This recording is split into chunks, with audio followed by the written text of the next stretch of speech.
여러분은 최근에 많이 묵상하셨던 말씀이 어떤 내용이셨습니까?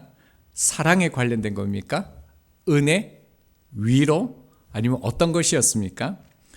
지금 제자들에게 예수님께서 마지막으로 주시는 말씀이요, 이제 얼마 있지 않으면 내가 너희를 떠나서 아버지께로 간다라고 말씀하십니다. 그뿐만 아니에요. 너희들은 이제 유대교에서 출교당하고 고난과 핍박을 받게 될 것이고 죽임을 당할 것이다 라는 말씀을 주셨습니다.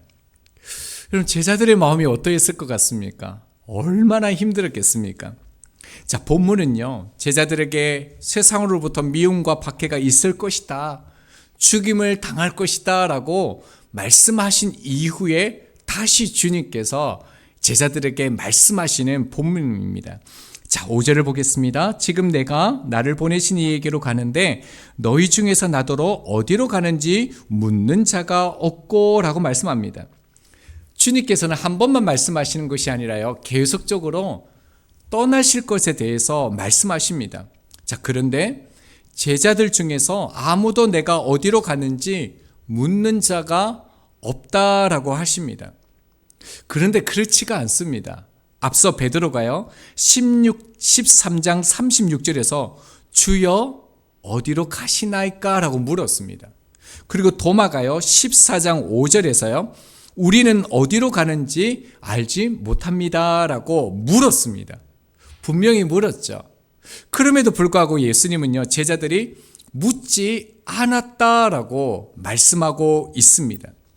자, 그 의미가 뭐냐면요, 묻는 자가 없고라는 뜻은요, 모르는데 왜 질문을 하지 않느냐, 이런 뉘앙스가 아닙니다. 자, 예수님께서 그토록 중요한 일에 대해서 너희에게 가르쳐 주셨는데 더 이상 언급하는 자가 왜 아무도 없느냐라는 이런 뜻입니다. 그러니까 예수님께서 제자들에게 믿음으로 마주하게 될 어떤 핍박, 고난, 출교를 듣지 못했을 때는요, 예수님 어디로 갑니까? 우리가 어디로 가야 됩니까? 이렇게 물었는데요, 예수님께서 십자가, 그 고난의 길에 대해서 말씀하고 난 이후에는요, 그들이 가지는 그 근심, 두려움 때문에 이제 묻지 못했다라는 말입니다. 저는 이 말이 굉장히 와닿았어요. 제자들이 충분히 그럴 수 있겠다라는 마음이 들었습니다. 왠지 아세요? 만약에 저희 목사님이 안 계신다라면요, 저는 아직 목사님이 이렇게 출타하시면요, 긴장이 돼요. 다음 주에 가시는데 가지 말라고도 할 수도 없고요, 막 안 계신다라고 생각하면요, 아무 말도 못 하겠는 거예요. 걱정되어지고 염려되는 마음이 있는 것이죠. 제자들이 딱 그런 마음이라는 거예요. 그래서 이 마음을 아시고 이제 예수님께서 다시 말씀하시는 거예요. 6절에 보면요, 도리어 내가 이 말을 함으로 너희 마음에 근심이 가득하였도다 라고 말씀하시죠. 주님의 말씀으로 인해서 그들이 근심한 것입니다. 그런데 주님께서 앞서 뭐라고 말씀하셨냐면요, 14장 1절에요, 너희는 마음에 근심하지 말라라고 말했습니다. 이때 근심은요, 불안, 우리가 생각하는 걱정, 근심, 이런 뜻입니다. 그런데 본문의 근심은 다른 단어인데요, 슬픔, 고통이라는 뜻입니다.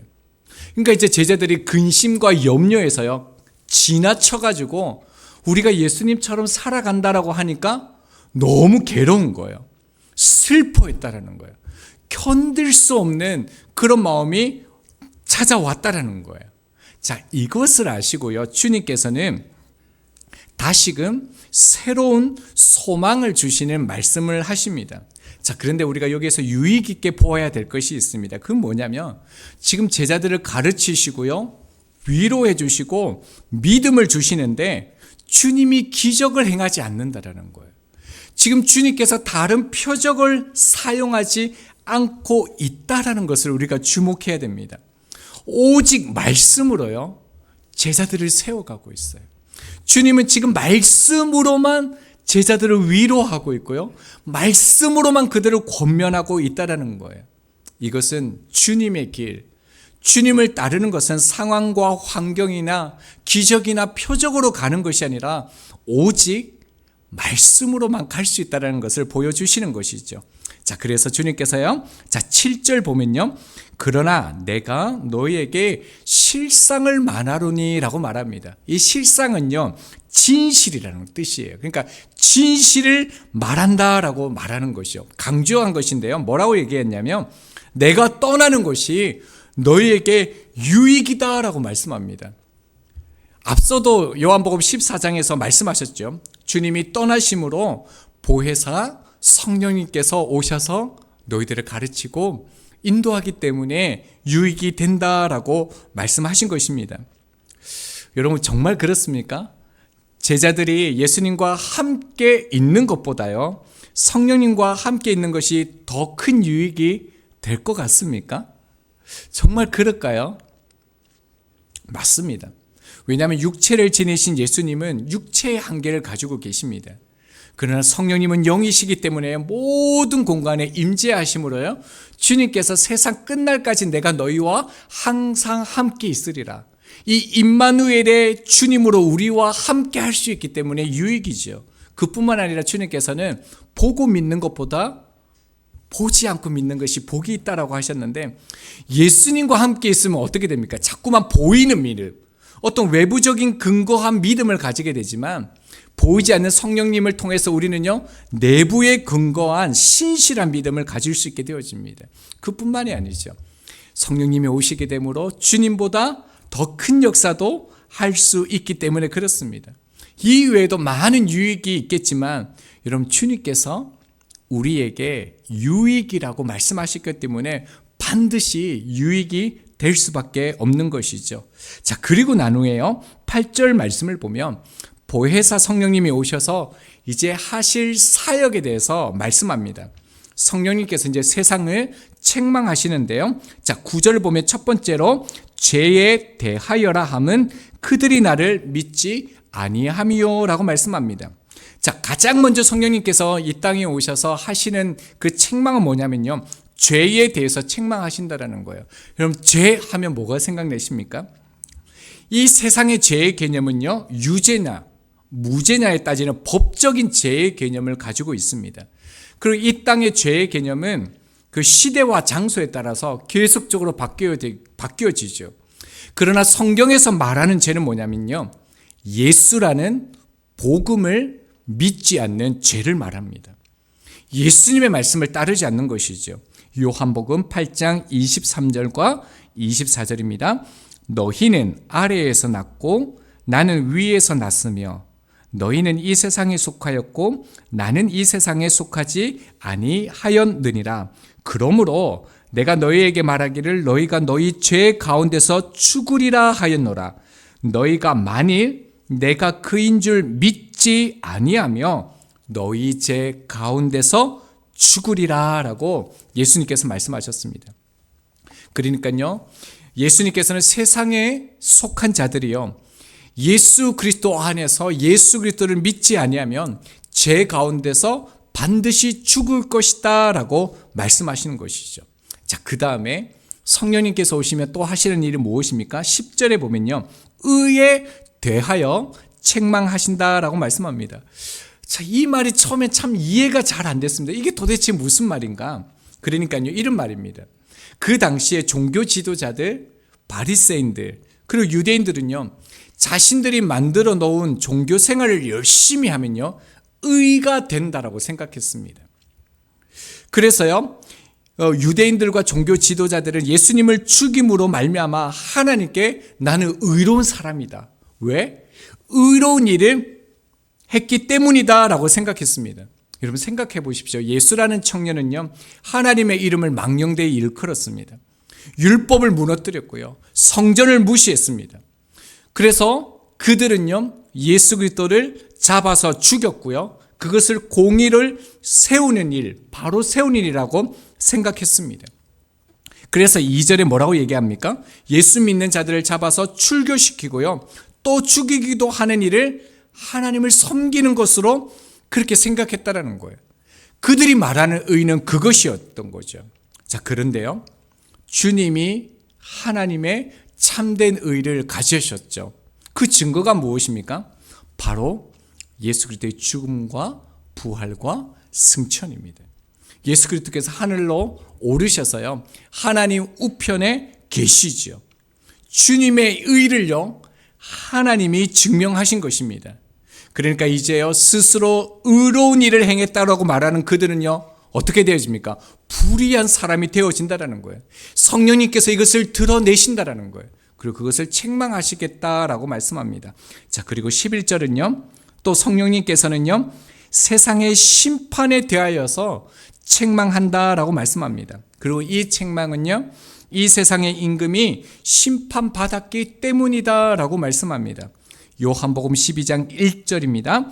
이제 이 세상에 대한 심판이 이르렀으니 이 세상의 임금이 쫓겨나리라 라고 말씀하셨습니다. 여러분, 주님을 심판했던 이들이 도리어 심판을 받을 것이라는 것을 말씀하신 것이죠. 여러분, 세상의 임금들은요, 예수님을 대제사장의 법정으로 끌고 갔습니다. 그리고 자신들의 기준을 따라서 예수 그리스도를 심판했죠. 심판의 그 결과는요, 유죄입니다. 그리고 그 결과를 따라 예수님은 사형을 당하셨죠. 자, 그러나 성령님은요, 확실히 알게 하신다는 것입니다. 무엇입니까? 실제로 그 법정에서, 하나님의 법정에서 유죄 판결을 받은 것은 예수님이 아니다라는 거예요. 세상이라는 거예요. 그 세상을 좌지우지하던 공중 권세 잡은 자, 임금 곧 사단이라는 사실을 밝혀 드러내시고 책망하신다는 겁니다. 여러분, 대제사장이 예수님께 심판당한 겁니다. 여러분, 빌라도가 예수 그리스도를 심판한 게 아니라 빌라도가 심판당한 겁니다.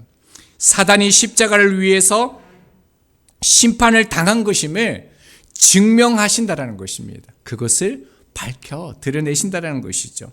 자, 그리고 난 후에요, 12절에 이렇게 말씀합니다. 내가 아직도 너희에게 이를 것이 많으나 지금은 너희가 감당하지 못하리라 라고 말씀합니다. 자, 근심하고 있는 그 제자들을 위로하는 중에요, 예수님께서 뭐라고 말씀합니까? 이를 것이 아직도 많다라고 얘기합니다. 근데 다 얘기하지 못한다는 것이죠. 앞서 요한복음 15장 15절을 보면요, 내가 내 아버지께 들은 것을 다, 모든 것을 다 알게 하기를 원한다 하였습니다 라고 말씀하셨습니다. 자, 그러니까 지금까지 하신 그 가르침, 말씀이 다가 아니라 더 많이 있다라는 거예요. 근데 이 말씀을 보면 어떻게 보면 좀 주님이 제자들을 책망하고 그 성숙되지 않음을 안타까워하는 것처럼 보일 수도 있는데요, 사실은 그 반대입니다. 주님께서 사랑하고 위로하시는 그 주님의 마음입니다. 뭐라고 얘기합니까? 지금은 너희가 감당하지 못하리라. 모든 것을 알려주시기 원했지만 지금 제자들이 어리기 때문에, 약하기 때문에 다 말하지 않으신다라는 것입니다. 자, 그러나 뭐라고 말씀합니까? 지금은 이라는 이 단어를 붙이셨죠. 그러니까 너희들이 나중에는 감당할 수 있다는 것을 주님께서 위로하고 용기를 주신다는 것입니다. 신앙은 생명이 있습니다. 그래서 반드시 신앙은요, 시간이 흐를수록 자라납니다. 예수 그리스도께서는 그 제자들의 미숙한 신앙을요, 나무라지 않으시고요, 그리고요, 급속한 성장을, 또 성숙을 요구하지도 않으셨죠. 로마서 15장 1절입니다. 믿음이 강한 우리는 마땅히 믿음이 약한 자의 약점을 담당하고 자기를 기쁘게 하지 아니할 것이다 라고 사도 바울은 말하고 있습니다. 여러분, 믿음이 강한 사람들은요, 믿음이 좀 더 온전한 사람들은 약한 자의 약점을 담당해야 된다라고 말씀하고 있습니다. 자, 그럼에도 불구하고 여러분, 우리 안에 어떤 소망으로 위로 삼아야 됩니까?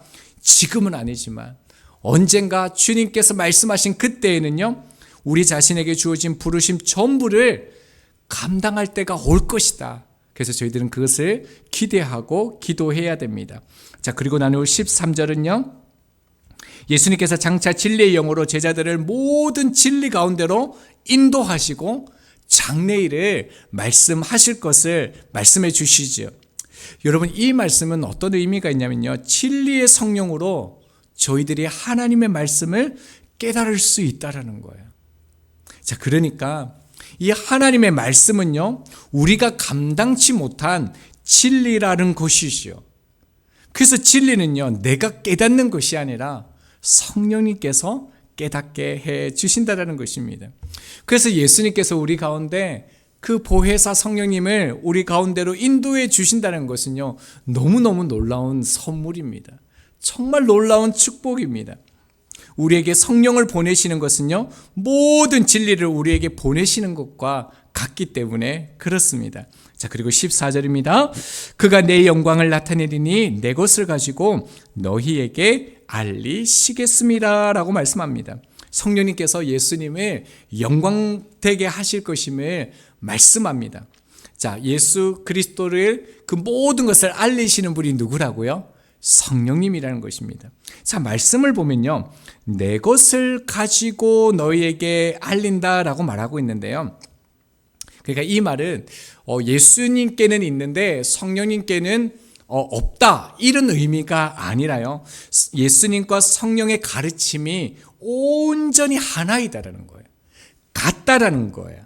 그러니까 예수님은 아버지를 영화롭게 하셨죠. 그러나 이제 성령님께서 오심으로요, 예수님을 영화롭게 하도록 부르심을 받은 것입니다.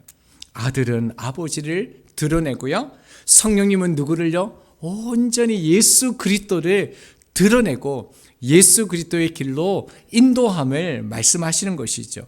자, 그리고 난 후에요, 자, 15절 말씀입니다. 무릇 아버지께 있는 것은 다 내 것이라. 그러므로 내가 말하기를 그가 내 것을 가지고 너희에게 알리시라 하였노라. 예수님은 아버지의 모든 소유가 다 자신의 것이다 라고 말씀합니다. 이건 또 무슨 의미입니까?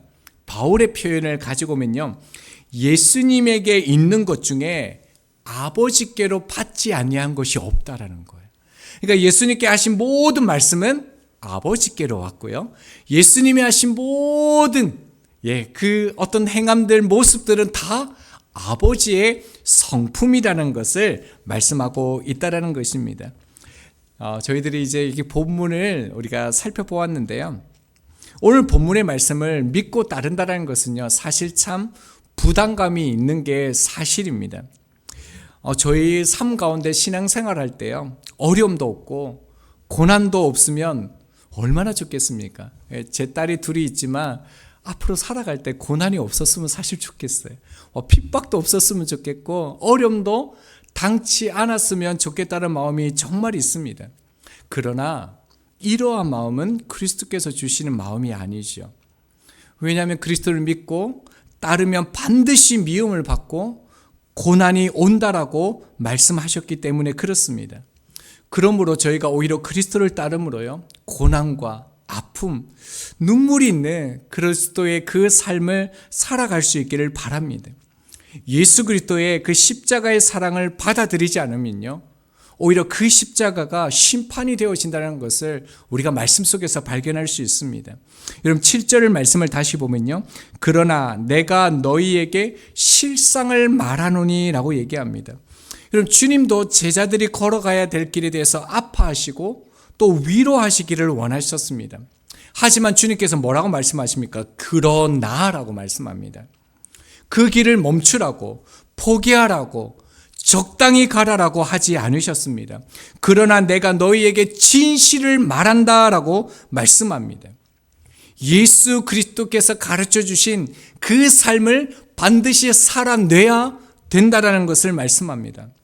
여러분 예수 그리스도의 삶이 무엇인지 오늘 말씀에 또한 구체적으로 우리 가운데 밝혀 보여주고 있습니다. 예수님께서 내가 떠나는 것이 너희에게 유익이다 라고 말씀하신 것은 무엇입니까? 그리스도를 따르는 것이 철저히요 타인을 위한 삶이라는 것을 우리 가운데 보여주고 있다는 것입니다. 예수님의 삶, 그 선택의 기준은요 철저하게 무엇입니까? 다른 사람의 유익을 위한 것임을 우리 가운데 보여주고 있습니다. 마태복음 20장 28절입니다. 인자가 온 것은 섬김을 받으려 함이 아니라 도리어 섬기려 하고 자기 목숨을 많은 사람의 대속물로 주려 함이니라. 주님은요 자기 유익을 구하지 않고 타인을 위해서 생명을 내어주셨습니다. 저희는 얼마만큼 이 말씀에 가까이 갈 수 있을까요? 그리고 어떻게 하면 좀 더 그 주님의 길을 주님을 닮아가는 삶을 살아갈 수 있을까요? 9절에서 또 그 방법을 알려주는데요. 죄에 대하여라 함은 그들이 나를 믿지 아니함이요 라고 얘기했습니다. 여러분, 죄는 분명히 예수님을 믿지 않는 것이다 라고 말씀을 드렸는데요. 여러분, 예수 그리스도를 메시아로 믿는 것과 예수님을 믿는 것이 같습니까? 다릅니까요? 예수님은 메시아이시다. 그리고 예수님을 믿는다. 이게 같을까요? 다를까요? 여러분, 다른 것 같습니다. 왜냐하면요, 마가복음 3장 11절입니다. 더러운 귀신들도 어느 때든지 예수를 보며 그 앞에 엎드려 부르짖어. 여러분, 사단이요, 귀신이 부르짖습니다. 그리고 뭐라고 얘기하냐면요, 당신은 하나님의 아들이니이다라고 고백하고 있습니다. 메시아라고 믿고 고백하고 있습니다. 그뿐만 아닙니다. 누가복음 4장 41절입니다. 여러 사람에게서 귀신들이 나가며 소리질러 이르되 당신은 하나님의 아들이다 라고 얘기합니다. 그리고요, 예수께서 꾸짖으사 그들이 말함을 허락하지 아니하시니 이는 자기를 그리스도인 줄 알미러라 라고 얘기하고 있습니다. 여러분, 귀신들도요, 예수 그리스도를 메시아로 믿습니다. 그뿐만 아닙니다. 떨고 그분 앞에 부르짖는다는 것입니다. 그러나 여러분, 이들이 메시아인 그리스도를 알았지만요, 예수님을 믿지 않았다라는 거예요. 예수님을 따라, 예수님의 그 길을 따라 살지 않았다라는 것을 우리가 주목해야 됩니다. 10절에 보면 의에 대해서 책망하신다라고 말씀하셨죠. 이 말씀은 우리가 예수 그리스도를 믿음에도 불구하고 신앙이 자라지 않는, 그리스도를 닮아가지 않는 그 신앙의 맹점에 대해서 경고하고 있는 말씀이라는 것입니다. 여러분, 내가 정말 의롭다라고 정말 열심히 신앙생활하는 일이 하나님 앞에 불의가 될 수 있다라는 것을 우리 가운데 말씀하고 있다라는 것입니다. 여러분, 제사장들이나요, 바리새인들이 우리가 생각하는 것처럼 그렇게 형편없는 사람들만 있는 게 아니다라는 것을 우리가 기억해야 됩니다. 그들이 철저히 말씀 앞에 서서 말씀대로 살아가려고 했던, 온전함을 가지려고 했던 이들이 유대인들이었고 바리새인들이었고 제사장들이었다는 것을 우리가 기억해야 됩니다. 그러나 성경은 뭐라고 얘기합니까? 로마서 10장 2절과 3절입니다. 내가 증언하노니 그들이 하나님께 열심히 있으나 올바른 지식을 따른 것이 아니니라.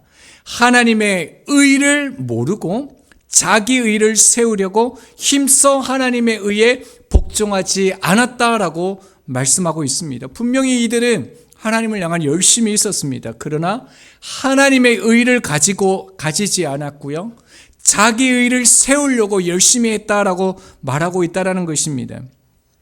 여러분, 신앙생활은 분명히 열심히 있어야 됩니다.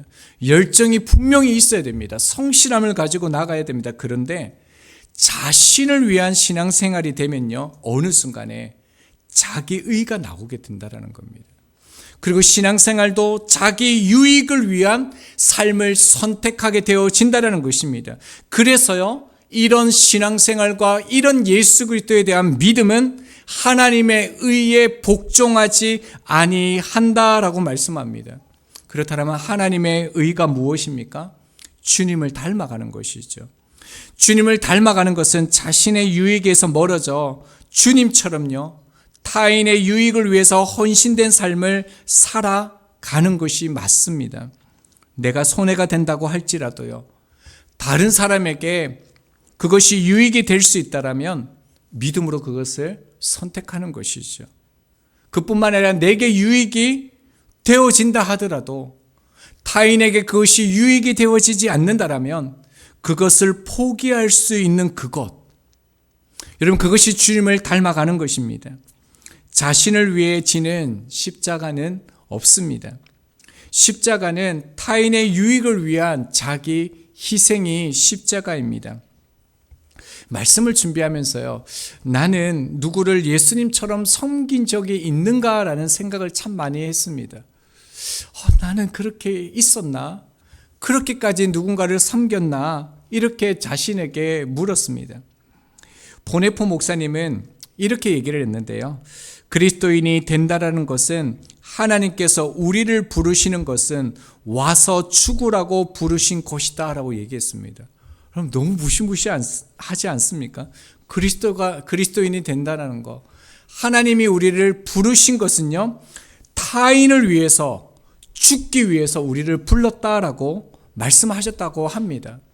보네포 목사님은요, 그렇게 말씀하셨고, 그렇게 자신의 삶을 타인을 위해서 실제로 살아가셨습니다.